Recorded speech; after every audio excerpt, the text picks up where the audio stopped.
This is Jason. This is Chad. And this is Please Pass the Bacon. Hey, It's hard to get started. Like this is Jason. Like without the music, that's what we need. We need an intern. We do. An intern that has music and cue it up to get in the groove. Hey. Anyways, we're back. Welcome back to Please Pass the Bacon. Jason, thank you for having me here.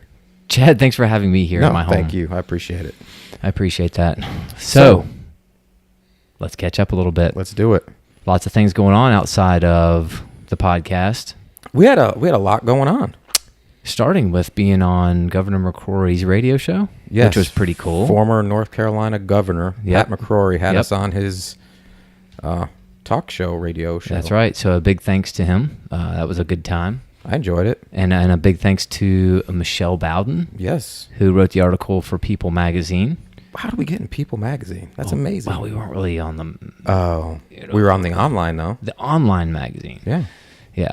That was cool. That was really cool. She talked about the podcast, the Bacon Response Team, some of the other stuff we've done in the community. Very cool article. Yeah, very, very good stuff. Thank you, Michelle. So thanks, big shout out, and a big thanks to those two for helping us out, right? Yeah. Do you got anything you wanted to... I know we talked about something a little... We talked about my trip recently. Your traumatic trip. I don't know if I'd go so far as to say it was traumatic. We went. We went. Traumatic. It was not police related, but it was our business related. We took a trip, and we force our kids to go on this because they're our kids, and we try to work in a little bit of fun. So me and my wife were having to work. We decide we're going to take the kids. It was to Myrtle Beach for an event for our gym. And we took the kids go-karting because, who doesn't love a go-kart? Exactly. And you remember that, like, when you're little, like, oh, my gosh, go-karts, that's awesome. So the first day we get there, I don't even know the name of the track, but we go to this place. Mm-hmm. Kids are excited. I'm actually excited. Hey. We don't go-kart every day. No, we don't go-kart every day. So we go, we get our tickets. The kids are pumped. It's not really Lauren's thing, but she's going along with the ride. And... we get to the first track, which is for the bigger kids, right? Like the full-size cars. I guess the biggest one's there, probably. And we get tickets. If I'm going to go if Colton's going to go, my youngest, he has to be with an adult. Tyler, he's on his own.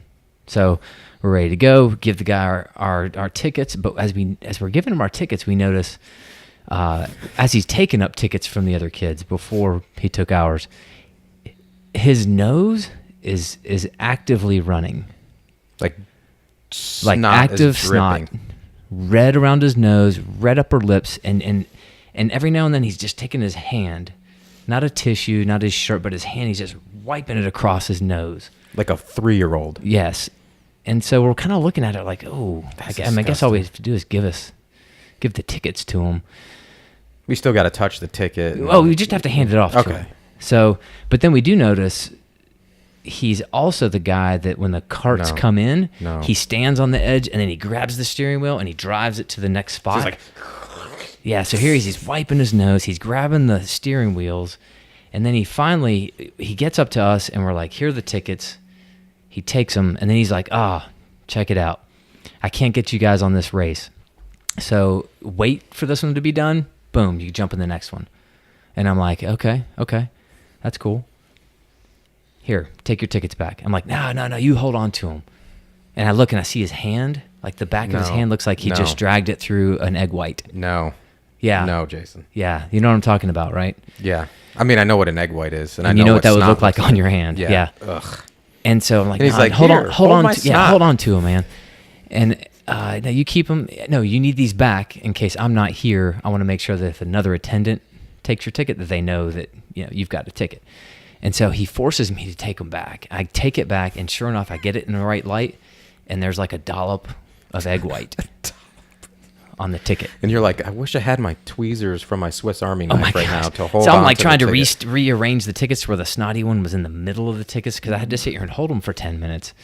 And so long story short, we do the karting, and after we're done, boys, don't touch a thing. Don't touch your nose. Don't touch your eyes. Don't touch your mouth. Nothing. We're washing hands. And they see what's going on. Like, they see. Like, well, how sad is that your children see that this children kid, see it, and the kid, like, he doesn't have enough wherewithal to You almost feel like that should be a company policy. Like, it's like it's like sending your 3-year-old to daycare when you know they're not supposed to go that day because they're sick. And they have pneumonia. And they're like, oh, hey, Jared, wipe your nose real good, and then I'm going to send you anyway. I gave him some ibuprofen. The fever's gone. Oh, my gone. gosh. So washed our hands 3 times over. Who's the only one that wakes up with a cold? Right here. The older Kids, fella. Fine. Spent the next week with a cold. Hey, older fella. Yeah. Didn't you just have a birthday? I did just have a birthday. Thank you. Happy belated birthday to you. Thank you. I know I said it on your birthday, but again, thanks. I'm glad you're not dead. Thank you for being alive. I appreciate that. So what's new with you? Anything? Well, I wanted to touch on something real quick. We were talking about the snot. Yeah. And me and there's people, no, not me and snot, but there's some people that will tell you whether they know you or not, like, oh my gosh, you got some salad in your teeth, or you got a booger hanging out of your nose. Yeah. And then some people will just uncomfortably look at you and stare at it and never tell you. I'm a teller. Yeah, I'm a teller. I'm not as good at strangers though. Like if someone else had a stranger like, yeah, hey, you got a huge booger hanging out of your nose. It's a little harder for me to you don't have to spend any more time with them. That's a limited engagement. If I have to sit in the car with you all day and you have something saying it, I have to tell you because I can't look at it all day. Do I have anything in my teeth? No, you don't. How's my nose? No, you're good. Okay. So, anyways, for me, really nothing exciting. The discount flooring. They came in and did the room for the pigs. Okay. Looks amazing. Good. Looks amazing. One thing I didn't account for was there's no more carpet in there. Yep. So there's this awesome like pet-proof flooring now for the pigs. It's loud. Like downstairs? Yeah. Well, or even upstairs. Okay. Because it's just all echoey now. So we're having to like hang stuff to absorb some of the sound, and like my wife wants to get a blanket that has the pigs' faces on it to put on the wall to help absorb the sound. Okay. It's a great idea, right? Good luck with that. Yeah, good idea. That's a great idea. But Discount Floor Covering, as always, did an awesome job. In and out, very professional. I was really happy with it. And that's installing? That's installing, purchasing. All of the above? All of the above. They have wholesale prices. They have tile, carpet, hardwood, laminate, and vinyl. And they're located in Indian Trail, right? They are located in Indian Trail. Monday through Friday, 8 to 5, Saturday, 8 to 12. And they're on Facebook at Discount Floor Covering Outlet, Inc.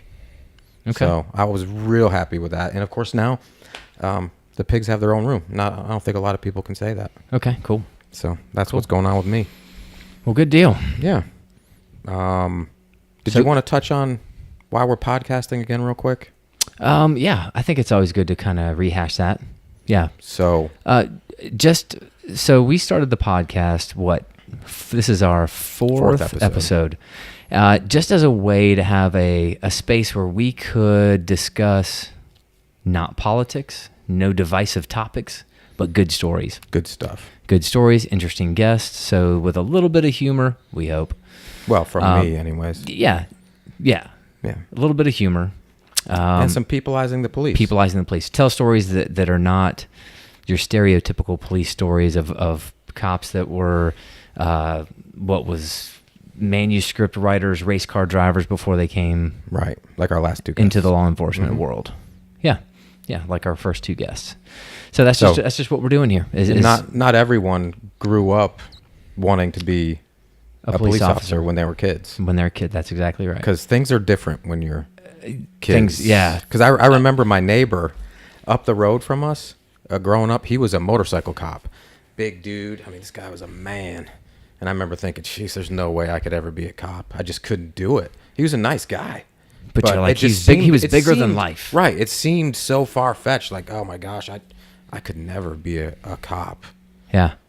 Perceptions changed. Like, I still, this is a really random story, but when I'm little, like, this sticks out in my head. I thought, and I know now this is not, that they were a middle-class family, but I thought that Patrick Flannery was rich. This was a childhood friend? A kid I went to school with and grew up grew up with. Why did you think he was rich? Because there were three very distinct things that I still remember to this day. I remember being over there one time. We ate steak for dinner. That's steak. big. Like, whoa. Well, did you like steak at that age, or were you I'd never really ate steak. Oh wow. Hamburgers, sloppy joes, hamburger steak. Steak, not so much. The other thing was Fraggle Rock. When I went there, I knew they had HBO, yes. and we could watch Fraggle Rock. So it's like something that was special. That was extra money you had to pay. Like, you have to be rich to have HBO steak and steak and HBO, and to top it all off, the most distinct thing. And I think I apologize, Patrick Flannery, if this is not. I'm not recollecting this. It's got to be true. It's got to be true. Snowballs. Do you remember? Snowballs, the pink little coconut. I don't even like coconut. Were they Hostess? Let's say yes. I don't know. But they were a treat. They were like a packaged treat. I remember we got served those for dessert on a platter. Like, come along, children. Here's your snowballs. Dessert. And like mine, blown. In one night, I got to eat steak. I got to watch Fraggle Rock, and I had a snowball for dessert. Did it boom, taste... boom, boom, boom, boom, rich. Did it taste any better on the platter, do you think? I don't remember that. It had to have. I don't remember that. It had to have. Anyway. Love that. Love that. Yeah, so things do change. Things do change. Can I get back to the peopleizing the police thing real quick? Mm-hmm. So we're on former Governor McCrory's show. Yep. He often, recalls when he would ride with the police or when he was governor. And he asked us a question about, he mentioned, you guys are big shots at work. Big shots. Yeah. And when you get home, is that different? And I know you and I both laughed. Like, first of all, we're not big shots. I mean, we have authority, but we're definitely not big shots. No. And then when we get home, we are definitely not big shots. And it was funny how he would say, like, when I get home and I walk in the door, I'm the governor of the state. And my wife says, all right, here's take your out the slippers, trash. take the dog out. Yeah. It's no different for us. And at work, maybe he didn't know we were the lowest rung. Yeah. So here's the ladder, and we're way down right here. About here. Yeah. So we're not big shots. We don't think of ourselves as big shots, and I don't think our friends really treat us. I can say pretty confidently that they do not either consider us big shots, nor do they treat us any differently. Yeah, which is good. So that brings us to, guess what, Chad? Oh, man. It's time. I'm putting on my serious face. It's dad / what? Well, we call it dad because we stole it from... Dumb cop. Not dumb cop or bad cop. Not but dumb cop jokes. Cop dumb jokes. Dumb jokes about cops. Or police stuff. Related. Clear as mud. Who wants to go first?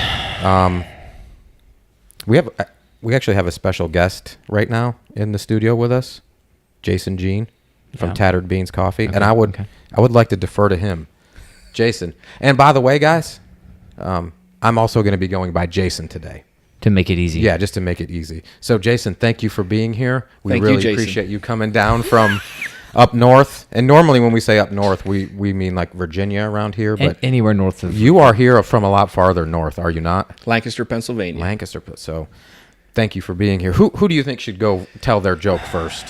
Chad. Which Jason? The Chad Jason? Yeah. Okay. The hanging Chad. The hanging Chad. All right. You're up. Left that one alone. Ding. Okay. Ready, buddy?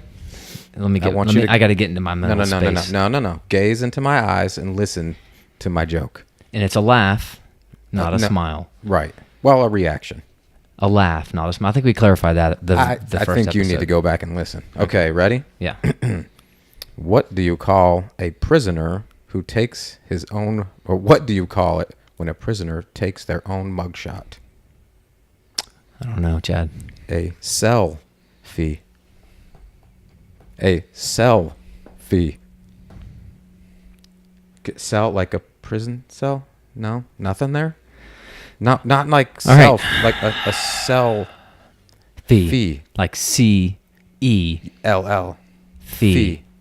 F-Y? No. Oh, yeah. Gosh. That bombed. All right, so no point for me. Go ahead, big guy. You ready? The other Jason laughed. He just turned his head away from the microphone. Okay, well, that doesn't count. The energetic. Let me try. I already that. know Let me this try that one, again. and I'm gonna laugh at the dumb way you're saying it right now. Go ahead. The Energizer Bunny was recently arrested. He was charged with battery. And Punchline anytime. Hit it. Hit me with it. And wrap. Okay. Okay. We're still Wow, mark that zeros. down. We are 0 0 for 2-0. Gosh, and that was. Man, I think we brought out some of our good stuff because we had a special guest here. That was embarrassing. I don't know if I can get much better than that. I thought that was a home run. That was a strike. I don't know. Out. Okay. I don't know if we On knew one what we were pitch. getting into there. Yeah, It's going to be okay. harder than I thought. Mm-hmm. So, Next up, we rate a bacon every episode. I don't know if one of the Jasons knows this. The other Jason just kind of learned it. We rate a bacon every episode. And you, Jason, were kind enough to bring us some bacon that we plan on rating later. Now, where is this bacon from? So it's from Lancaster, and the company that we got it from was Clyde S. Weaver. Clyde S. Weaver. So I saw a little. You added something to your story on Instagram. We did, and it showed you standing in front of that like a giant. That was amazing. That was at the cannot Roots. wait. Yeah, that was at the Roots Farmers Market. Now you have to, for all your listeners, Lancaster is where we're surrounded by the Amish. So like our traffic jams are the horse and buggies. Horse and buggy. So is literally. this an Amish market? Yes, this Okay. is an Amish market. Yep. Sweet. So it's not pumped full of a bunch of. Are the pigs out back almost, or not? Just down the quite? street. Yeah, that's Okay. awesome. Yeah. Okay. Yeah. Oh, thank you for doing that. Absolutely. I appreciate that. So I'm I anxious to can't wait. see how that does, because they were voted best bacon in Pennsylvania.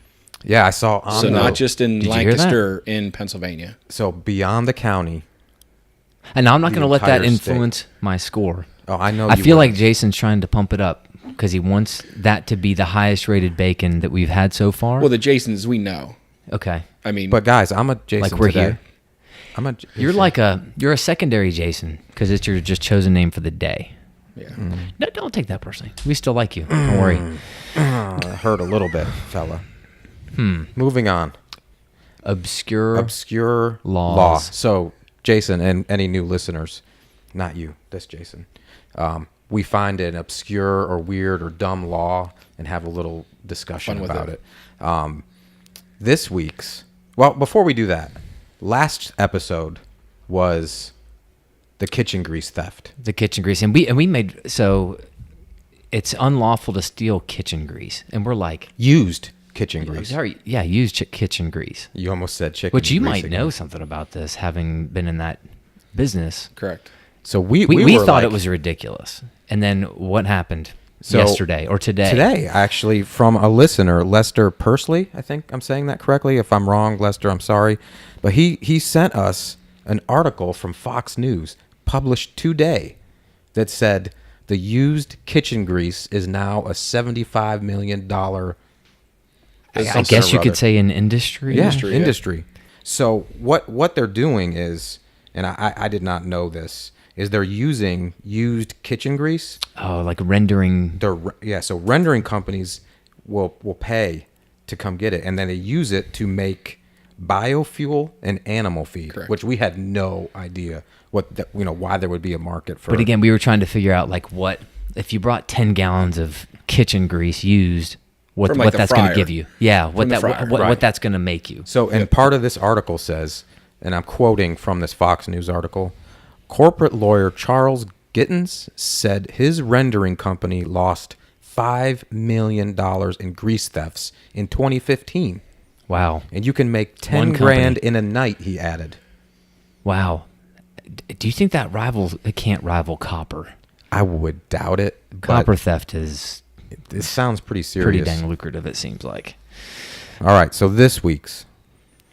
Go ahead, Jason. So this week, we Or this found a month. good obscure law.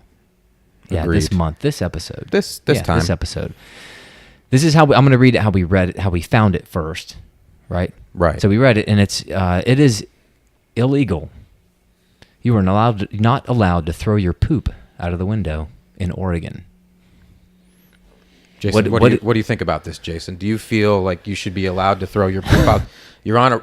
Well, first of all, we picked it for the simple fact that we were going to be able to say poop on the state. Because we're grown-ups. Because we're grown-ups. Poop. Okay, so is that animal poop, human poop? Well, very good question, yes. because we read it and we saw your poop. So I'm thinking it's human. So here's what we were thinking. Jason and I are on a road trip. We're driving. Who's He's driving? like, I'm driving. You're driving. And I'm like, oh, Jason, I really got to go to the bathroom. And he's like, no, man, we're making great time. Just go. Take this container. So I'm gonna poop while we're driving. So I'm like, hey, if it's illegal for me to throw my poop because out the it window, says to throw your poop. How about I just hand you my poop? Boom. You chuck it out the window for me. Bam. Loophole. We're good. In the clear, right?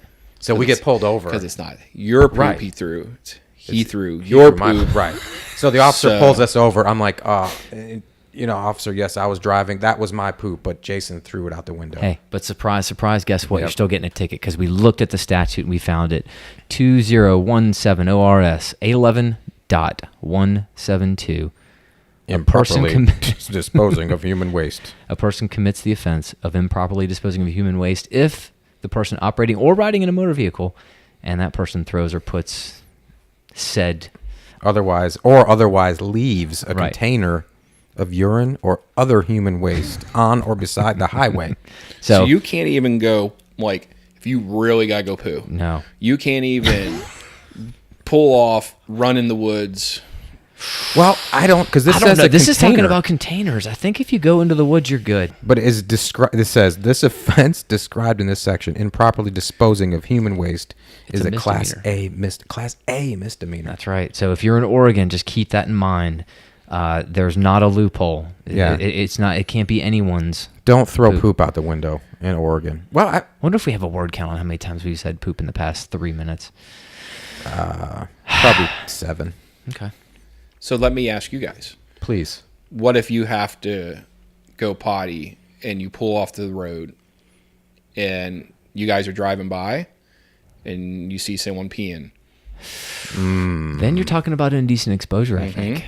Oh, you're getting into a whole different animal, right? Yeah. Well, what if you turn away and you just see the stream? I think we're getting into a lot of nuances that I don't really have answers for. I think that's just how you feel that day. That's right. You're just going to feel really bad for the person that they maybe... Man, you're going to show some grace. None of us want to stop. That's We just want to get to point B. That's right. And so if you're actually having to stop, you must really have to go. I have. So you feel sorry for the person. Can I? I did stop on the side of the road for the kids one time. Can I tell you what I did as a grown man? So I'm traveling up I-85. It's a horrible winter and ice storm. So a lot of the trees have so you collapsed. guys got like a half inch here? Yeah. That shuts down the whole state, pal. You watch your language. This it really was. No, it was we were here for that. So it was more of an ice storm. Yeah. So there's all these trees on the interstate down, and I am like, oh my gosh, I have got to go to the bathroom. Number one, not poop. So I'm like, we're like slowly inching along, so I couldn't run into the woods, couldn't leave my car there. So I opened the door up, and I went right there. On the frozen road. How dare you? Oh, I did the same thing for my youngest once. He had to go, like nothing. We were on that stretch in South Carolina where there was nothing side of the road. Pull over. He's like 3 at the time. He starts to go. I can't believe you. Starts to go. Didn't go straight out. You know where it went? Right up into my forehead. Straight up, right into my face. He literally urinated in my face. Now we have to edit this whole. Then I had to drive for the next however long till we found a pee face, a bathroom that I could clean my face off with. Pee head. Anyway, that's why. Speaking of crime, let's get to our. We actually have some hopefully valuable information. A crime prevention tip. Yes, today's crime prevention tip. Venmo and Cash App thefts. Yeah, raise your hand up until it was we came across this maybe 2 months ago, 3 months ago. Is that when it was? I think it was a little longer than that, but yeah. But this within the past calendar year, yeah. Never heard of this. So we had it was a rash of people, hey, can I borrow your phone? I need help. Or can I text a friend? To the tune of thousands of dollars. Yeah. People are handing their cell phone over to strangers at like gas stations and stuff. Oh, here, you can use my phone. I want to help you. Yeah, like, hey, I need. Can I borrow your phone? My gosh, I need to call for a ride. And then they get into their phone, go into their Venmo or other cash apps, transfer money to themselves. Hand it right back to them. All right, thanks. Thank you. They have no idea what just went down. This is happening a lot. So it's a thing. So some prevention tips.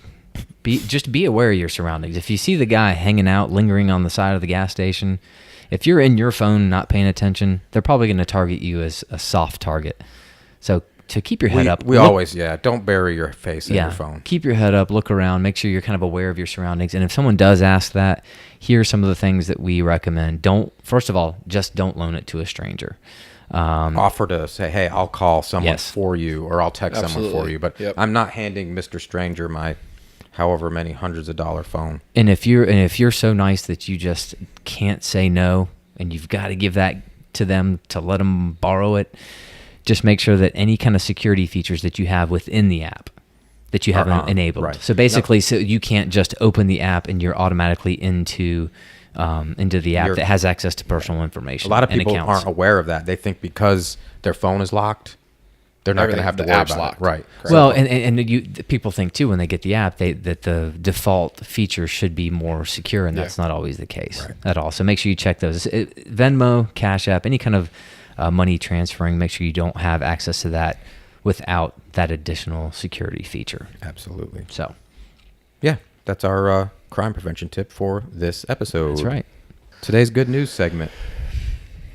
Well, you've already met him. We've met him. Jason Jean, Tattered Beans. That's right. Welcome. Thank you for coming down all the way from Lancaster, Pennsylvania. So quick 2-hour drive. Yeah, it was just right down the street. Yeah. Yep. How long did it take you to get down here?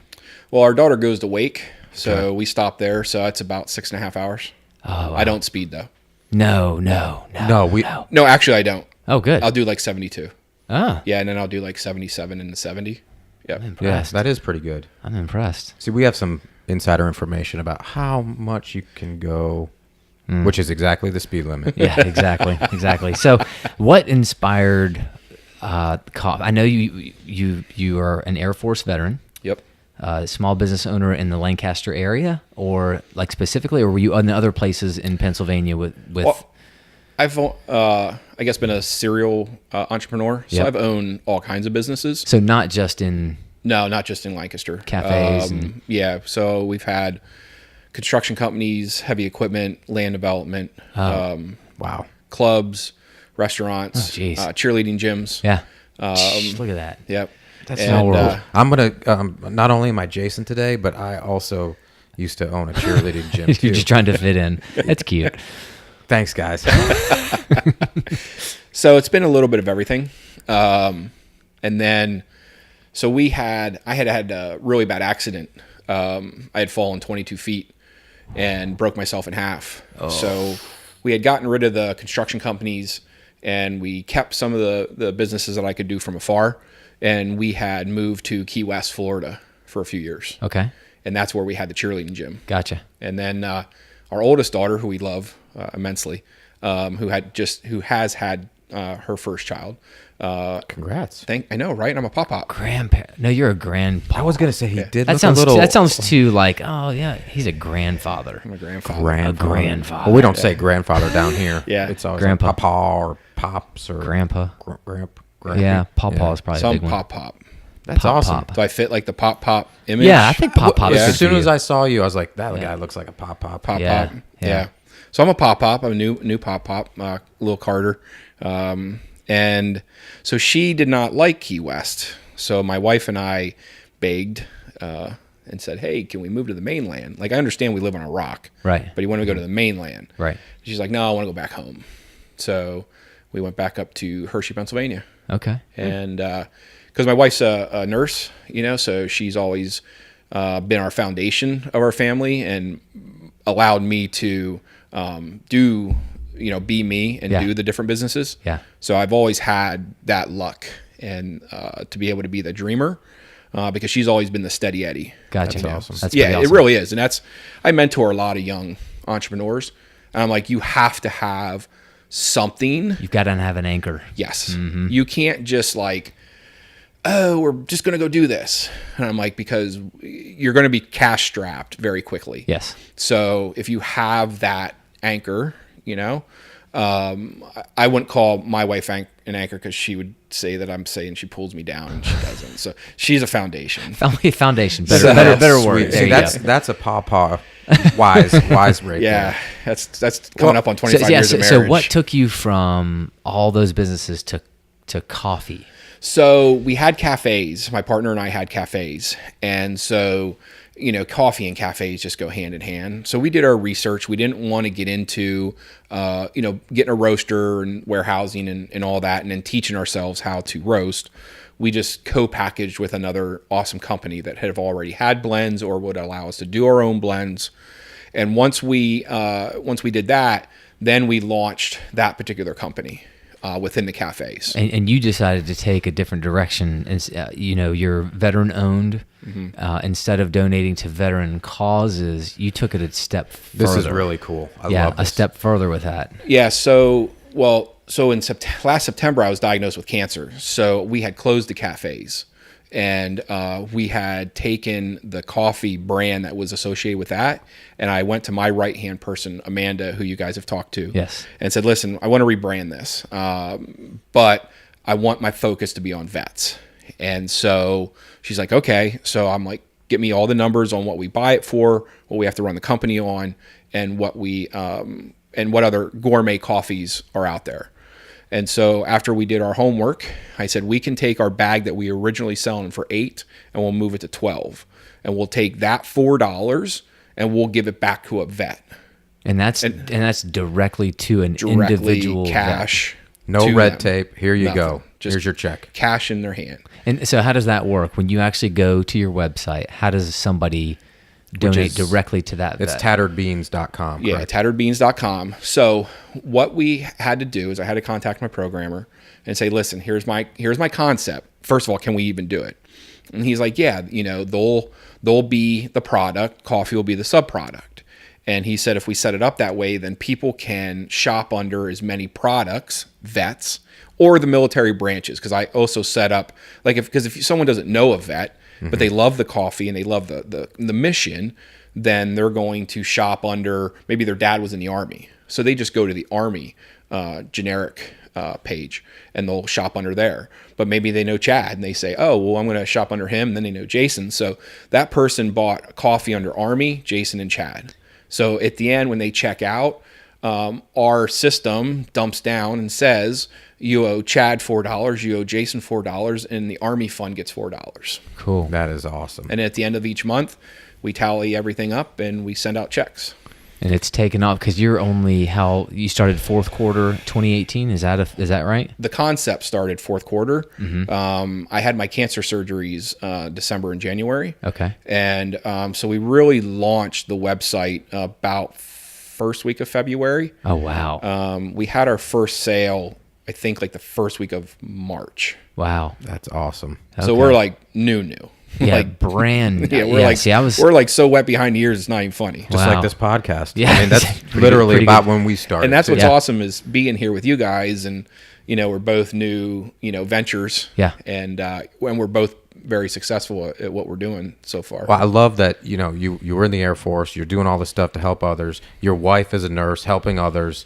A lot of service, a lot of good stuff going on in the local community for you guys, and I mean, really nationwide for these vets that we're shipping coffee worldwide now. That is amazing. Yeah, it's really crazy. I mean, I have to admit, because it's the concept. And we had talked when I had a ride here at the studio that, what's the biggest problem that we run into, and really, it's the male ego. First of all. Okay. Second, then it becomes the military. You guys are taught to be tough. You're cops. You don't show weakness, right? There's a persona you got to put out there, right? Military, same thing. Your civilian side is ripped out of you, and you're rebuilt up to be a complete badass. Right. And then all of a sudden, you need help. Yeah. Yep. So, yeah, no one wants to admit that. So what we've done, even though it's a donation project, because that's what we have to call it, we say, listen, look at it this way. How many, first of all, I look at it from a business standpoint, 100% business standpoint. I know the pay gap among, first responders, right, vets, and active duty. I was there. Yep. So I know what the pay gap is. So I pitch it now to, because I'll say this in a second. Well, I'll just say it right now. You do know that we added active duty and first responders to the website. I saw Amanda had said that we have so a new. I'm launching that here. That's awesome. Awesome. So now, active duty and first responders, so EMT, police officers, firefighters get signed up on the website. And this is the way I pitch it now, is like so many people, and early on, my wife and I, got into multi-level marketing stuff. Right. And listen, it's a scam. And people have closets full of saran wrap and all this other stuff that they had to invest in. They had to invest. Like, you have to buy it, and you have to buy so much a month, right? Right. Well, what I pitch to people is like, you don't have to buy coffee. You don't have to buy it. You just give people your link. Yeah. So you don't have to buy any of my coffee to store it or anything. And you just give your link out. You tell everyone to buy it, and I cut you a check. And now we've actually even gone a step further, because we've been helping some small entrepreneurs that like this concept to start to do things commercially. So we have a couple that have reached out to breweries that sell coffee, diners. So I've worked my numbers so that they can still get a percentage, and from a wholesale standpoint. So you're saying that company then can buy from you in bulk. Yep. But in bulk under their name, somebody's name, or that's pretty awesome. So you say male ego. So when you say that one of the issues is male ego, are you saying like, okay, I've served, I'm back, I'm no longer active, or I am, and you're saying, hey, Chad, I have some money for you, and are some of the people uncomfortable or hesitant to say, they don't want to put their concern what people would think of them by putting a profile on the website, because they know that the money's coming to them. Right. So they don't want to look like, hey, help me. Correct. But so we gave it, thanks for bringing that up. So what we did was, that was one of the concerns of some of the early people had signed on that I had talked to. I can see that. They're like, listen, Jake, we're doing good. Like, I don't need the money. Right. Thank you. I mean, we love the concept, and we will buy coffee from you, but I don't need it. And I said, well, listen, what if we do this? What if I give you options on what you want to do with your money? Like, I can either cut you a check. You can do what you want with it. Correct. You can tell me where you want it to go. Maybe you see another vet on the site. You're like, just give him my money or her my money. Or you can give it to one of the branches. Like, say you were a Marine, but you don't want the money. You don't know another vet there that's on the website. You don't really want to give it to a charity, because maybe that you don't want to. But you're like, you know what? I was a Marine. Give it to the Marine General Fund. That's really neat. And you don't have to, like, you can go to the website and see how you can get someone uploaded onto your website to be another recipient, right? Yep. So you can go to on the main tatteredbeans.com, we have a registration there. And we do allow people, because we do vet, once somebody signs up, we do our own homework. We will then, people can sign up a friend, and we will check, and we will ask that person, like, hey, you were signed up. We won't say who you were signed up by, but we will just say someone, secretly signed you up. Do you want to stay on the website? This is what we're about. And so far, everyone has said, yes, absolutely. Thank you very much. It's really neat. Yeah. I mean, it's good because they, vets need to know that the rest of us are supporting them. And it's very nice to be able to see someone that did it and's been through a lot. Obviously, you've been through a lot and being a pawpaw now. Yeah. So it's awesome to see that you're giving back to these people that serve our country. It's really cool. Very cool. Well, I wanted to be a lifer, and I say right up front, one, Tattered Beans is a for-profit company, and we break it right down. Like, even on your show, like, we, our coffee, we sell for $12, $4 of that goes right to the vets. The company makes $1. We run the company on $1. So I think that's caught a lot of people off guard in being so transparent, comparatively. So that's been a plus. Another plus is I'm transparent to say, listen, my military, I'm not a wartime vet. don't try to be this, badass, like doing crazy things on the internet. Like I'm me. I want to do, a really cool thing for people.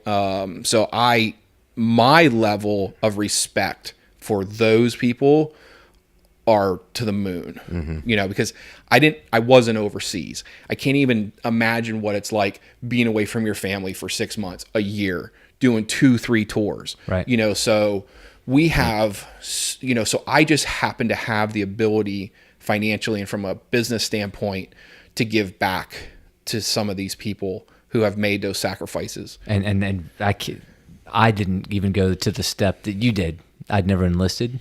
It's something like in the back of your head you feel kind of guilty about, like you didn't do your service to the country, but so few people do. I was too scared. Any military experience. I honestly was too scared. Yeah. I didn't want to sleep in my own bed every night. Is really what a lot of it came down to. Yeah. So we appreciate your service, everybody on that site. Well, and I think people respect that, the truism. The truth, that people do not like to feel like they're being taken advantage of. And it's nice to see, like you said, the transparency of, listen, this is me, this is what I'm all about, and this is what we're trying to do. And people respect that. And that's why I think you're going to continue to be more successful as this continues. Yeah. It's blowing up. Awesome. I mean, we can't even, how it's going, we could have never pictured the success that we're getting so quickly. I mean, the coffee's great. Well, speaking of the coffee, the coffee is good. So how many different kinds of coffee is available through Tattered Beans? We have 8 blends. Okay. And we just launched our newest one. It's called "We Saved Your Ass," and it's dedicated to the World War I veterans. Because it's French vanilla. I like that. Nice. Yeah. Nice. Yeah, I don't mince words, so I'm pretty. You'll fit in fine around here. Yeah, I'm pretty upfront with stuff. So when I was doing it, because it was a French vanilla, for my old company, and so when I told Amanda, I said, "This is what I want to call it," and we just started cracking up. That's a good one. Love it. So, but it is, so that's our newest blend, French vanilla. And then we have other blends that we'll put out for X amount of months, like in October, through the winter, we'll do a specific blend kind for of that. Seasonal blends, depending on the time of year. Yep. Well, cool. The Oktoberfest coffee. Yeah. Well, maybe not quite, but so it's been a whirlwind. I mean, even being down here with you guys, I mean, how honored I am to be on, your show, announcing the addition of the first responders portion. We've got 10 fire companies already signed up, because listen, even in those instances, how hard, they're always constantly looking for money, and there's thousands upon thousands upon thousands, or tens of thousands of volunteer fire companies, and how do they run? Yep, that money's got to come from somewhere. Correct. And so the psyche on knowing people, how many times have you gone into a store lately and you're checking out, and what's the one thing that they ask you? Would you like to donate $1 to? And people are like, no, I'm good. Yeah. Right? Yeah. Yep. So my thinking behind that is like, all right, we're asking you to buy coffee so that I can give money to somebody else. Right. They're getting something for that. Right. Now, I just have to make sure, my job was to make sure that those people feel good about what they're paying for. So we make sure the coffee's good, right? Yeah. So I've just, connected all the dots. So you get the return customer, not the one-time buyer. This coffee's terrible, and then that's it. Yep. And I just love how specific it is. You can see the person you're helping. You don't. It's not the same as just like, my money's going off to a charity. I never know what's going to happen to this money. I never know where it's going. Yeah. And being able to see directly, not that I'd want to see a picture of Jason on the website, but I don't if you did, like, I'd click on you, buddy. I would. I would. Thanks. And to be able to see that is really cool. Yeah. I think. What's been great is seeing people who don't have any connection to the military. They love the coffee, they love the mission, and they just click on the main, like I said, the Army, the Navy, the Marines, the Air Force, the Coast Guard, police officer, EMT, or firefighter. They'll click on that generic thing. and buy coffee under there. Damn, Awesome. That's really cool. Yeah. Well, Jason, thank you for coming all the way down from Lancaster. And thanks for bringing Lancaster or Lancaster? Lancaster. Lancaster. We say Lancaster down here. Lancaster, South Carolina. Lancaster. Lancaster. Well, we said Lancaster. I say Lancaster. But I'm from down here. You're from up north. Yeah, I'm from up north too. Yeah, thank you. Thank you again. And good luck. I wanted to say thank him too. He not only did he bring us bacon, but he brought us some coffee. Yes. And a couple of T-shirts. Yeah. So we appreciate that. Oh, you know what? And we got a little. I showed him. Little T-shirt for Yeah, we him to got take Yeah. home. So I got some swag. Which swag. luckily doesn't show our exact faces, but just yeah, kind of just the silhouette. You don't have to outline. see this. Yeah. You can just see a silhouette, right? I don't know how I'd feel about wearing a shirt with you your two picture. on it. So tatteredbeans.com. Tatteredbeans.com. On Instagram, your handle? Tattered Beans. Okay. Yep. And Face- Twitter, Tattered Beans. And, deal. Yep. Sweet. Go check Awesome. them out. Check 'em and out. support our good news segment, Tattered Beans. I think we should make some music now. Good Good next Good news. But it's time for our guest, A very special guest. very special guest. Almost as handsome as you. Oh, this guy's a charmer right out of the gate. Yeah, I don't know if I'd go that far. Almost. Okay, He's we'll a go He's there. a nice fella. How about that? He's a real nice fella. We started off strong. You don't have to back away. You know, Well, just own it, man. I don't want Jason to get mad at me. Go ahead. You're way more handsome than he is. And ladies and gentlemen, please welcome Mr. Rob Tufano. I appreciate you guys inviting me. Thanks for coming out. No, Thanks for I've coming been out. dying to do it. That's all everybody's been talking about. So, what do you do? What do you do for a living there, Mr. Rob? I don't know if you want to call it a living.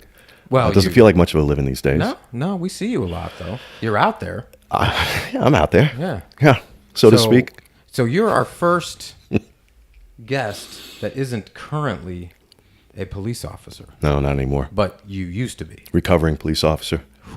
Yeah, NYPD. Back in '89, I got on, and I only did 11 years, and decided to got into the media. Started over at Fox News, doing some intern work and some writing with them before I had an opportunity to get an on-air position in Virginia.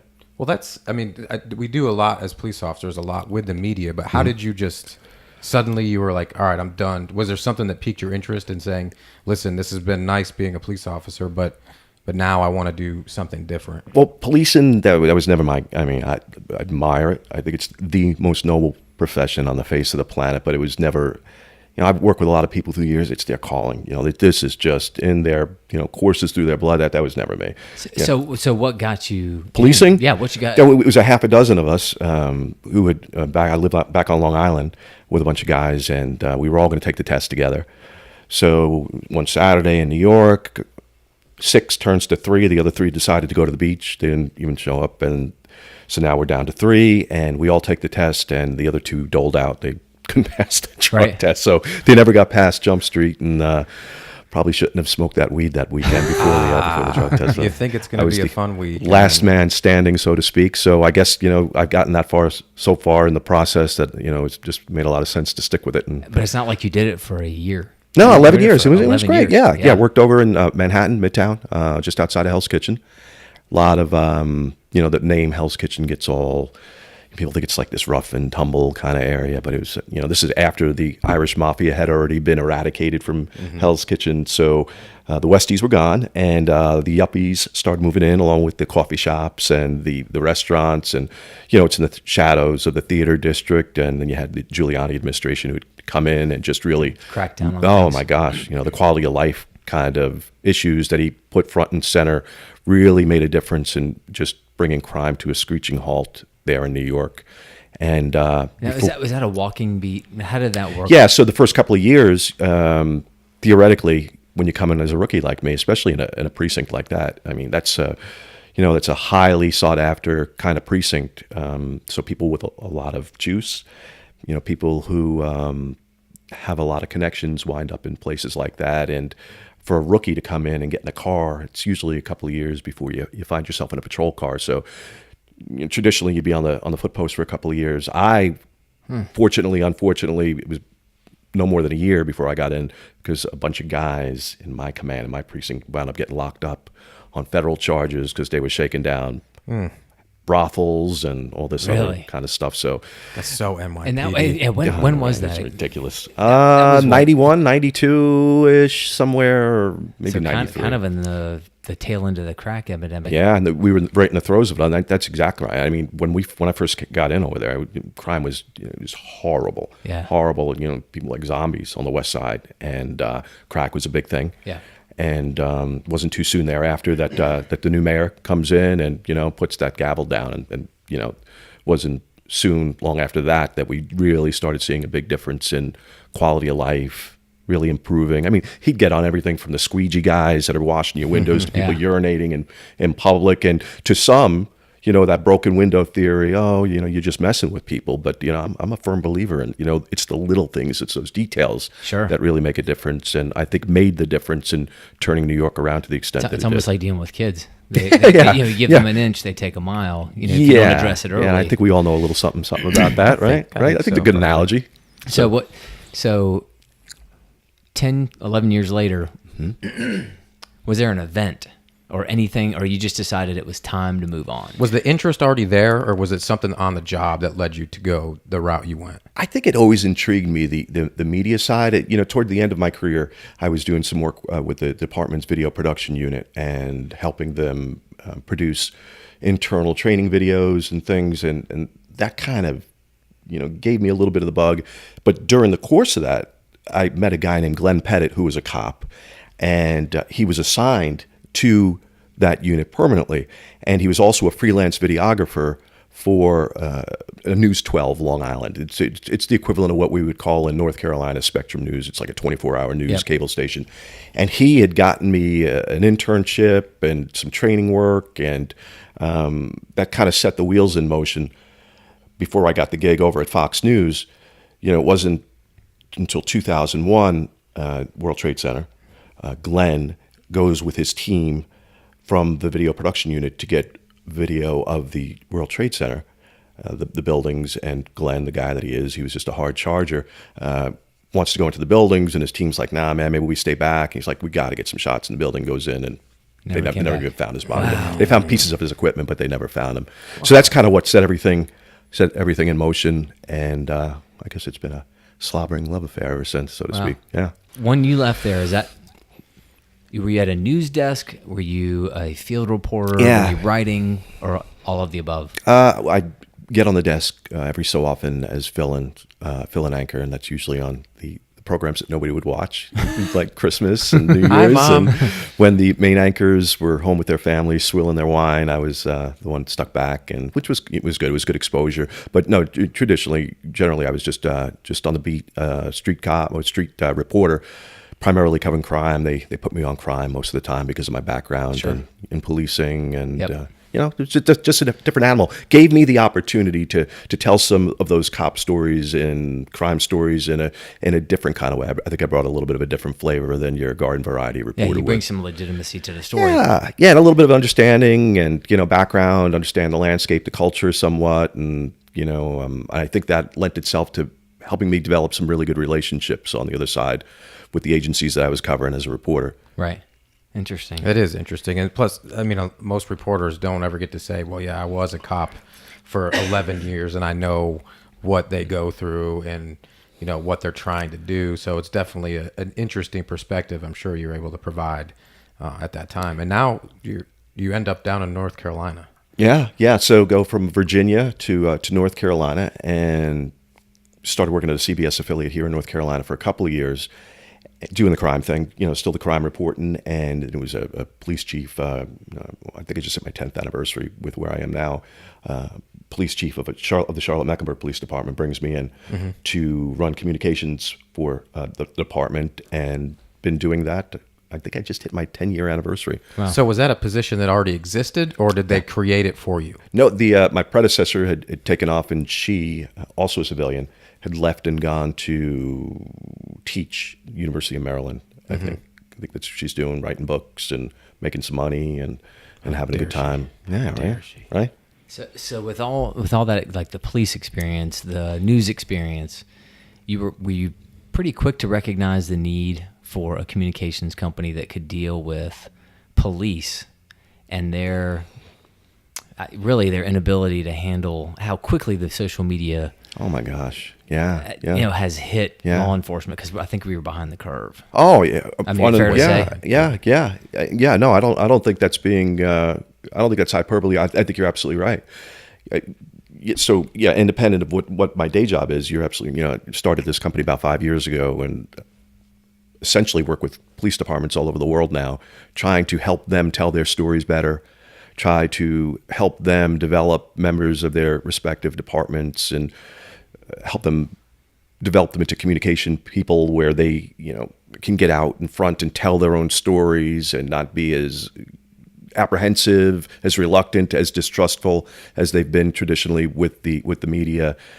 Because you've been able to bring law enforcement to the table, your news experience to the table, your public information experience with a department, and kind of wrap that all into a package. And I'll say this too, right? is a lot of people can say, yeah, we do this around the world, but literally we've seen just in the last, literally you've been, what are the last three places you've been? Liberia was the last place, right? Yeah. I just got back from Liberia a few weeks ago and stayed in Monrovia for a few days, and I'll probably do some work there, possibly do some work there through the rest of the year. They're just having a really hard time. You have a police force of 4,000. That's their national police department, policing a community of 5 million. And, there's parts of you want to talk about underdeveloped, parts of this country that still don't have running water. Just a horrible history through Amnesty International and the UN. They're always ranked right up there at one of the most corrupt police departments because of the brutality and the payoffs. And so they bring a new inspector general. They finally have free elections after years of civil war. I mean, the place is just tattered, just battered. UN comes in, they do some work half-hearted, they bail on them. So everything's half-built in the country, and what isn't half-built is just destroyed from the Civil War. President comes in, brings in a new inspector general, the equivalent of a police chief back here in the States, and this guy's no nonsense. He's locking cops up left and right. He's firing cops left and right. He's really trying to change this whole narrative of them being one of the most corrupt police departments. But that's 4,000 that there are no local agencies. No, that's it. 4,000. They are the only game in town. Wow. They are the only game in town, and great men and women. And really believe in what it is they do. $135 a month. That's what the salary is for a cop in Liberia. Wow. Some of them are, talk about just how poverty-stricken the country is. It's just some of them don't even have uniforms. I walked out in front of police headquarters. The two security guys, one was in blue jeans, the other one was like in a camouflage jacket carrying ARs, and these. Yeah, how do you identify? Yeah, how do they drug identify? lords or I was about to say it's like the movies. You can't tell the good guys from the bad guys. Crazy. But, they really, the State Department's working with them, and I'm working with the State Department or through the State Department, and I really think the will is there to turn this thing around. 4 days before I got there, you want to talk about the community and relationships and trust. They had a warlord who had been killed, a gang lord who had been killed by a rival gang, and there was some uncertainty on the circumstances of what happened, and this whole narrative develops on its own. Community gets so outraged, they storm the police station and burn it to the ground 4 days before I got there. So, I mean, there's work to do there. Yeah, so is using a tool like social media even a possibility there? Because are people even consuming social media? Do they have the means for that? They are, yeah, and they do. And they've got a footprint there, not a very effective footprint just yet, but I mean, they're getting their sea legs, and that is primarily how they're community consumes right now. You've got social, you've got BBC radio, you have a smattering of some small television stations, but all in all, that's how their community is consuming through social media. Based. Yeah, so they're really wanting to learn how to, effectively communicate and package and produce and put these positive stories out there. A lot of what they do is really, really dry. But hey, look, it's a monumental shift in paradigm where they're coming from. Yeah. So I give them a lot of credit for even So one of the things that you're trying to do is mainly with police departments is, instead of being reactive media-wise, you're saying, hey, we're going to put this out now. We're going to tell us about us our way and make it something positive. Yeah, whether the story is a positive story or not. I think a lot of police departments think that, well, if we just don't say anything, You know, we hide under our desk. Story's going to go away, and the story never goes away. You either tell it or somebody's going to tell it for you. Somebody's going to fill in the blanks. I assure you, somebody will fill in those blanks for you. And you know, I just assume fill in my own blanks. Yep. You know, if you mess up, you fess up, you get better, you move along. That's the way the game works. You know, easy to say, a lot harder to convince some people. And it's got to be a fine balancing act between informing and then tainting an active case too. Yeah. That's got to be a really big challenge. Yeah, it's a tough needle to thread sometimes, but I think there's always something we can say, especially these officer-involved shooting cases around the country, around the world, and I think that's where you see a lot of these flash ups and these flashpoints, and you know, pushback from communities. You know, the Fergusons, the Baltimores, the Chicagos, the Charlottes. Right. You know, it's a lot of it's not so much on the incident itself, which I think we'd all agree, regardless of the circumstances, tragic. Anytime a community member loses a life, you know, it's a big deal. It's not so much the incident itself at times, it's the way that the department reacts, responds, communicates or not through it. And I think that's where things sometimes go off the rails. So do you think the company, Tufano Media Group, do you think that would have been able to be in existence back when you were a cop? Or do you think things were so far, we're not saying a word? Yeah. It just wasn't the same climate as it is No, I think it would today. have been a really, really tough sell. Yeah, I think it would have been a tough sell. And it's encouraging. It is encouraging to see things are starting to shift now and people are starting to understand the value of communication and getting out in front and being proactive. I mean, look, I 100% of the time would rather play offense than defense. You know, it's just the way it is. Yep. You know, I've seen what defense looks like, and it's tough. It's tough coming from a position of defense or being reactive, you know. So much of what being an officer is, a lot of it is reactive, and that's really not the place you want to be reactive, is in the public information. Yeah, you don't have to say no comment. You can actually give some sort of information without revealing what you don't want to. And I think that's a lot of the misinformation or the misunderstanding is, oh my gosh, you know, we got to give away the keys to the kingdom and we're going to screw this case up. And look, there's so much you could say without saying anything. Right. But it sure as heck beats a no comment or nobody got back with us. They declined to answer. You know, you're not being, you know, look at the end of the day, who are you really being disrespectful to? You're not disrespecting the media when you're blowing them off. You're disrespecting the community. The media is only a vehicle to get to the community. So you're talking to the community through the media. So if you're saying no comment or you're flipping the media off, you're really flipping your community off. So that's disrespectful. That's the skill essentially that you're trying to bring to these departments that hire you is, hey, we can say things, and this is how you do it. Is that? Yeah, I think before you even get to the mechanics and the skill, I think you've got to get the buy-in. You know, it's got to be a tenet, you know, to be they open. Have to see the value. Yeah. I think accountability and transparency, you know, I don't think those are buzzwords. I think those are, you know, the underpinnings of legitimacy. You know, your actions have to support what it is you're saying. And if you're saying we're transparent and we're accountable and you're, you know. That's all you're saying. Yeah, all you're doing is moving your mouth, then you have nothing to reinforce that. Then, you know, people have good BS detectors. They see that, that you know, what it is that you're trying to pull. So try to get that buy-in first. And, you know, once you get the buy-in, which is the biggest hurdle often, then all the mechanics and the training and the development, that's the easy part. Yeah, tell them the story. That's why we talk about this all the time. That's why we're doing this podcast. Oh, I love this. Trying to get good stories about. Could you imagine this, Jason, 20 years ago, 30 years ago? No. Bunch of cops sitting around. And honestly, that's a fairly recent phenomenon for us to be comfortable. Like, in some ways, we're tooting our own horns as not as police officers, but as a profession. But it took like the lip sync challenge. As ridiculous as that was, when that first came to our table, to our email inbox, like, hey, help out with this. Yeah. First thing we looked at each other and we went, nope. Heck no. Ain't doing it. And you guys were like the centerpiece. Then we started to kind of dig into it, and we started to film, and we you know, started to look and say, hey, the community appreciates the attempt to connecting it on a human level and not in a, you know, static figure in front of camera telling you not to do X, Y, and Z. It was just a way for the community to see people that could laugh, that could be goofy. And I don't think there's anything bad in that. I mean, not everyone is built that way. No. But just for just for the communities to be reminded, hey, they are people too. They have mortgages, they have kids, they have businesses. Right. You know. And it's not an attempt to supplant police work with everybody needs to be a community officer to the level that we're allowed to do. We feel like we're kind of blessed that we get the chance to to reach out to the community on behalf of other officers, humanize police on the behalf of other officers, because not everybody that's a cop wants anything to do with what we're doing, and I completely get and respect that.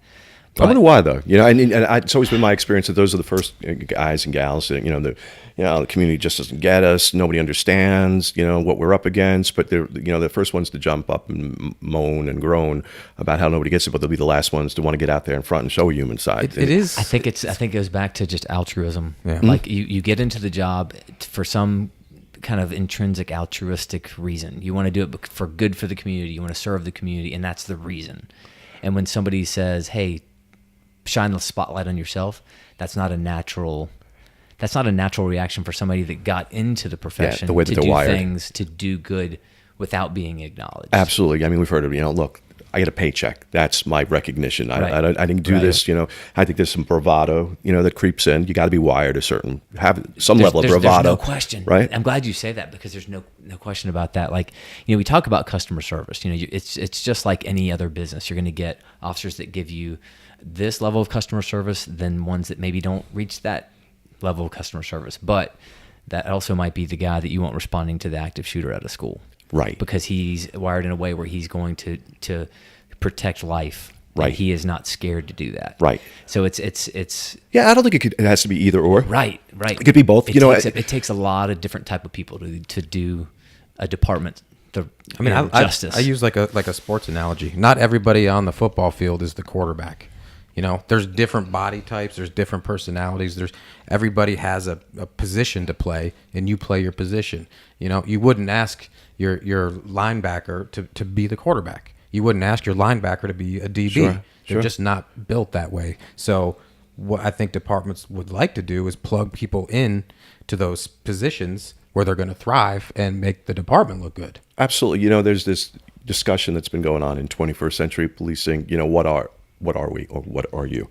Are you warriors or are you guardians? I don't think it's an either or. You could be a guardian with a warrior spirit and vice versa. Yeah. I think we could walk and chew gum at the same time. It doesn't have to be an either or. No. So, you talked about the human side. 144 cops killed last year. Yep. Roughly. About 144, according to the Officer Down website. No riots, no demonstrations, no public outcry, none of it. Right?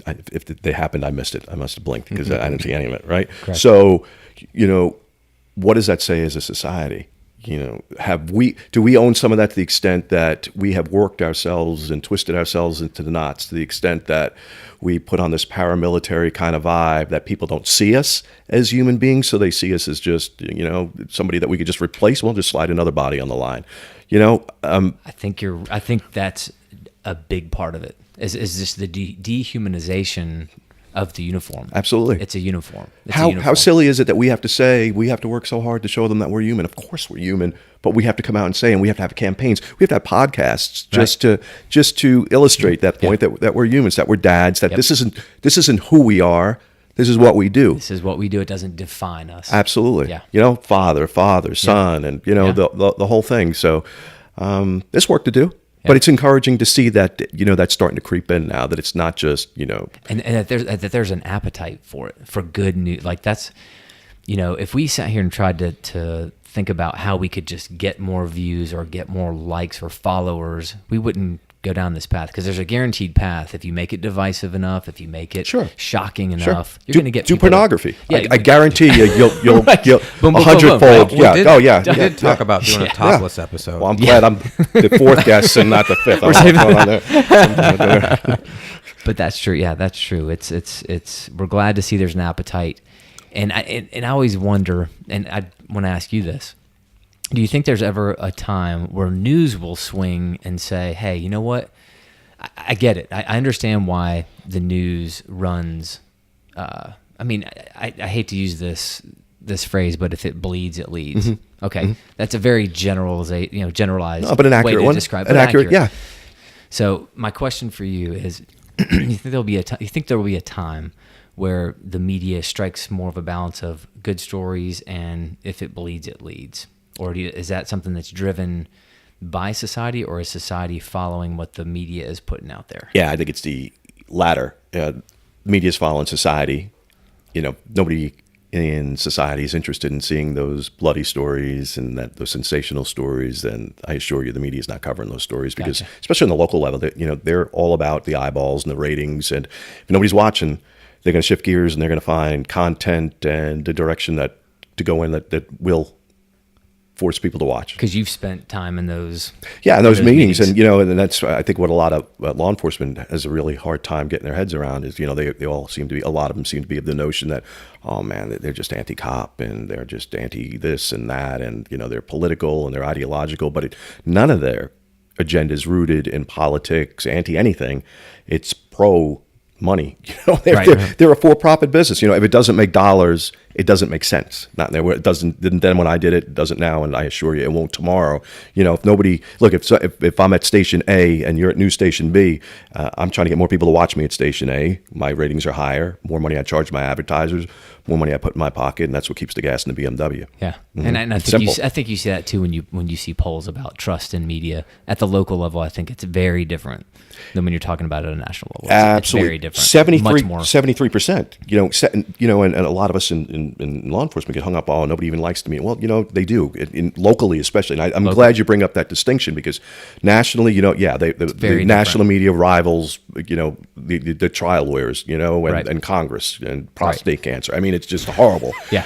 Local though, they do have some gravitas and they do have the trust factor. So we would be foolish not to leverage that kind of reach, that kind of trust. Because a lot of law enforcement agencies too, they're like, well, the heck with the conventional media. I'm going to talk directly to our communities and unfiltered through our own social platforms. Great, right. Yeah, what a noble concept, but you can't ignore the local media. You can't rival the numbers, the reach that the local media has. You got 50,000 at a police department. They could have 5 million, and they probably do have 5 million. I've yet to see a local police agency that tops out more presence than a local media on their social media platforms and their broadcast. You can't even come close. So what I'm saying is, strategy-wise, I'm not looking for laser strategy. I'm looking for a shotgun. Broad reach. I want to hit as much as I can. More is more, and that's what I try to convince some people. And some days are better than others. Yeah, and I will say, I feel like in the last few years there have been more reporters that are out there looking for those inspirational or those good stories, and you see a lot of segments on even like a 30-minute local newscast. That I mean, I don't think we were seeing that 10, 15 years ago like we are now. No. That you have reporters who, I know locally there's a woman who just strictly does good news stories. So maybe I sound Pollyannish, but I do think that there's a interest there as far as the community goes. I know it would never supplant those other stories, but hopefully we'll see a little bit, like, again, while we're doing this, we're going to tell the stories and we're going to get the good news out there and the interesting people who go against stereotypes of law enforcement, because we can't wait for media to always pick up those stories. Well, I just find it so interesting that I had never really thought about, the community is their hunger. So we're feeding them what they want, not the media is saying, here, you have to watch this. So that's definitely opened my eyes as to, how some media works to say, hey, we're putting out there what people want to see. And now look at the options too. I mean, in history have we ever had more options to consume and get information and entertainment, knowledge from so many different platforms. I mean, look at what you guys are doing. Yeah. And why did you guys start this? Because we felt like there was that need. Like, it started back with the riots in Charlotte. Yeah. That was a time it was very hard to put on a uniform as a police officer because it was nothing but negative. But we knew the community was behind the scenes doing a lot of stuff for law enforcement, behind the scenes. And I think we said this in the first podcast. If what we would call that silent majority was just more visible, and a little less silent, and just if 10,000 of them got together at Freedom Park and sat for 30 minutes, and that drew cameras there so they could have a picture tell that story for them, then that would have meant a lot, I think, to the feeling of putting on a uniform, that there was support and it wasn't silent and it wasn't quiet. Because we know we go to community meetings. There's more thank you. I don't care what you look like or where you're from. More thank yous, and we appreciate what you're doing than anything else. Absolutely. But of course, you know how it is. It's the loudest voices on the farthest fringes are the loudest. Sure. Always the loudest. Sure, it's always been that way. And we're trying to talk to where most of us live all the time. You know, no matter what our political beliefs are, religious beliefs, and as a community, we have so much more in common. And we're just trying to find that common ground, which is why, please pass the bacon. Who doesn't love bacon? Oh, Bacon. Right? Even pig owners love bacon. Yeah. I've never got an opportunity to see your pig. I live right around the corner from you, and I've never got You were officially invited to bring the family over to meet for a Sarge and Frank. Good. Good. So have we gotten Good? there? Is it time? You know what? Well, before we get there, feeling good. Yeah, before we eat a bunch of bacon. Yes. What is something that can make us feel good, Jason? Victory Nutrition International. How about that?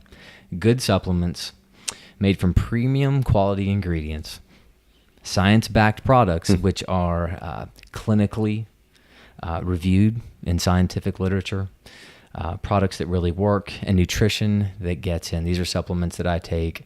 They have about 3 products. Very, very good stuff. Again, premium quality ingredients, science behind the product. And if you want your Victory Nutrition International, just visit vni.life/Victory Athletics. That's good stuff. Rob, how was that for a segue into an advertiser? You didn't masterful. You didn't see it coming, did you? No, it sent me out of left field. It was masterful, Yeah. seamless. I don't think anybody at home noticed it. And Wow. Suddenly, I want VNI. if we could look half as good as this guy, right? Those are the ones you take, It's obviously working. right? Some magic there. You know what else works? Bacon. Bacon. Speaking of, Hey, Jason, yeah, would you please pass the bacon? I sure will, Chad. Thank you, Jason. It's right down here. Okay. Now, Rob, we have bacon for all of us. So we rate our bacon on a 5-strip scale. Okay. 1 being the not as Least. goodest, 5 being the most goodest. And you can use quarter points. So 1 1/4, 1 1/2. Chad doesn't quite get the math part yet because he does like 4 2/3. Yeah, he doesn't get that, but we're working on it. I'm a writer guy, not a math guy. All right. This bacon is from the Amish country of Pennsylvania. Lancaster, right? Pennsylvania. Yes, yes. Brought here by Jason, Gene this from Tattered Beans. earlier guest from Tattered Beans. That looks And so good. it is voted the best bacon in Pennsylvania. By whom? By Jason? The people that rate bacon in Pennsylvania. All right. The Bacon Raiders of PA. They're the authority. I'm trusting it. Oh, look at that. I mean, just right out of the gate. My goodness. Is there a light coming off of it? There's I not know a it's light, not but glare. shall we hand that over to? Yeah. Oh, wait, first of all, are you a vegan? Okay, I'll take that look as a no. Heavy on the no. Please. Just 1 strip. You Everybody can knows the have- rules. Chad. Oh, why? Thank you. All right, I'm gonna do my best to not chew into the microphone, even though I want to, because I know how much it bothers you. You just know I'm not armed right now, so you're probably going to do it. All right, ready? All right, Rob, please 1, 2, 3. go. My God. That's so loud.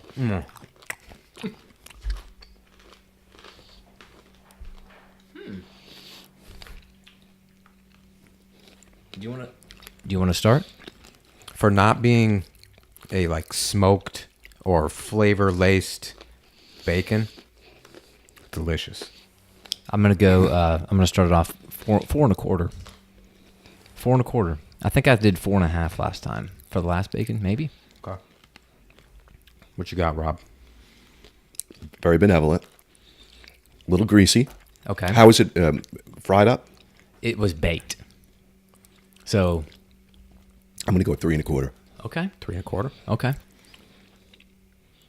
I am gonna go 3.942. So a 4. We're gonna round that up. Yeah. Okay. There you have it. 3 1/4. 3.942. 4. 4 1/4. Okay. There you have it. The That's bacon good for the bacon. day. Yeah, that's Thank good you, bacon. Amish folks in Lancaster, Pennsylvania, and Jason Gene for bringing it down. Yeah, down to here to North Carolina. And speaking of North Carolina, if you are looking for a home, I got just the thing for you. CarolinaSunshineHomes.com. Because when you're looking for a home, you don't want a realtor. you want the realtor. Contact Krista today, 704-200-1969. She'll help you out. She's selling homes, man. Yeah. She's selling some homes. She's selling homes. moving. Yeah, Yeah, yeah. I see that. Grinding. So before we get out of here, remember that crime tip we had earlier about the Cash App and Venmo. Absolutely. Make sure you're paying attention to that. And actually, if you want a little entertaining reminder, we do have if you check out our YouTube channel, the playlist, there's some, we call them P4 videos that we've done. They are Prevention Police Parity Project. There you go. That's the 4 Ps. And so we got a I think Jimmy Fallon. We interviewed Jimmy Fallon about that was something. Venmo. Yep. So that's over there on our playlist. So check that out. One other thing that we've added to the show this time, Rob, and I'm just so honored that you got to be here for the first one, is that we have a pig somewhere on the set. Mm-hmm. So what we're looking for is the first person to email us a screenshot and circling where this pig is, and they're gonna get themselves or either T-shirt, maybe those little tumblers. Please pass the bacon swag. Yeah, some kind of swag. Will. So that's what we're looking for this time. So there you go. Look for the pig on the set. And so make sure to check us out on YouTube. Email us if you are interested in an advertising opportunity. Please pass the bacon podcast at gmail.com.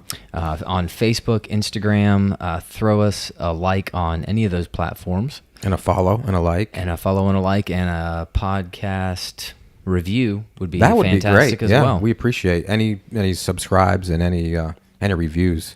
I mean, if there's something that people want to hear, don't want to hear, would like to see, like maybe you with your shirt off, hit us up. Next time. Maybe next time. Yeah. Okay. Rob, thank you again. Oh, my pleasure, Appreciate guys. Keep it up. Here. No, great work, and much needed, long overdue, and big fan. We wish Tufano Media Group a lot of success. Thank you. In the coming years. Thank you. Hope that continues to go well for you. Absolutely. And a final thanks to Reed Reynolds for our original music. Yes, I appreciate that we have original music. And before we go, Rob, how would someone get a hold of you if they're looking to improve their communication? TufanoMediaGroup.com. I'm on Facebook, Tufano Media, Twitter, Tufano Media, LinkedIn. Yeah. So there's several ways to get a hold of Rob at Tufano. Well, just flag me down when you see me or something. Right? He's always running around. Sounds good. All right, guys. Thank you again. And that's going to be it for this episode of Please Pass the Bacon.